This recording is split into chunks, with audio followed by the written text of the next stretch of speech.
Dear student, तो आज की इस वीडियो में हम जिस न्यूमेरिकल को सोल्व करने जा रहे हैं वो न्यूमेरिकल हमें कुछ इस तरह से दे रखा है।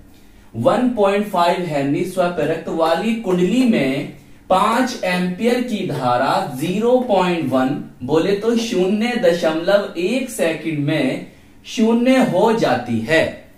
कुंडली में प्रेरित विद्युत वाहक बल ज्ञात कीजिए। 2023 में 1 नंबर में पूछा गया ये न्यूमेरिकल। चलिए फिर कॉपी और पेन निकाल लीजिए और करते हैं सोल्व। बच्चों, जो वैल्यूज हमें दे रखी हैं ऊपर, हम उन्हें लिखेंगे नीचे। बहुत ध्यान से समझना। देखो भाई, हमें दे रखा 1.5 हेनरी स्वप्रेरक वाली कुंडली में, तो ये तो हुआ बच्चों L। क्या हुआ L? तो L कितना हो गया सर? 1.5 हेनरी। तो इसे लिख देंगे हम H, चाहे हिंदी लिख दो चाहे अंग्रेजी लिख दो। चलिए लिख दिया इतना, सही। आगे पढ़ो। 5 एम्पियर की धारा 0.1 सेकंड में शून्य हो जाती है। तो इसका मतलब क्या हुआ? डेल्टा आई। देखो, या आपको डेल्टा डी आई या डेल्टा आई भी लिखा मिल सकता है, सही। तो मैं दोनों लिख लो, चाहे ये लिख लो चाहे ये लिख लो।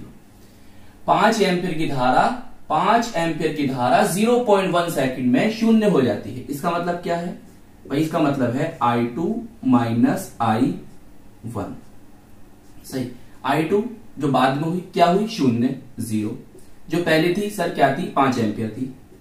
तो यहां पर आ गया बच्चों -5 एम्पियर। ऐसे लिख दो चाहे ऐसे लिख दो, चाहे हिंदी में लिख दो, मर्जी है। चलिए, अब 0.1 सेकंड हमें दे रखा है, तो हम लिखेंगे इसे डी टी, या देखो आपको डेल्टा टी भी लिखा मिल सकता है, टेंशन नहीं लेने का। 0.1 सेकंड, 0.1 सेकंड, सही है। चलिए यहां तक आ गए जी। कुंडली में प्रेरित विद्युत वाहक बल ज्ञात कीजिए। बोले तो हमें ई ज्ञात करना है। बताओ, इतनी बात समझ में आई? चलिए अब ब्लैक पेन निकालिए और एक फॉर्मूला लिखिए। E is equal to minus L DI upon DT, सही है बच्चों। इस तरह से बॉक्स में बंद कर देंगे, ब्लैक पेन से लिखेंगे, सही, ब्लैक पेन से लिखेंगे। चलो फिर आगे। अब इनकी वैल्यू पता है जी सर? हमें सब पता है। L की वैल्यू सर 1.5, तो -1.5। DI की वैल्यू सर -5, सही।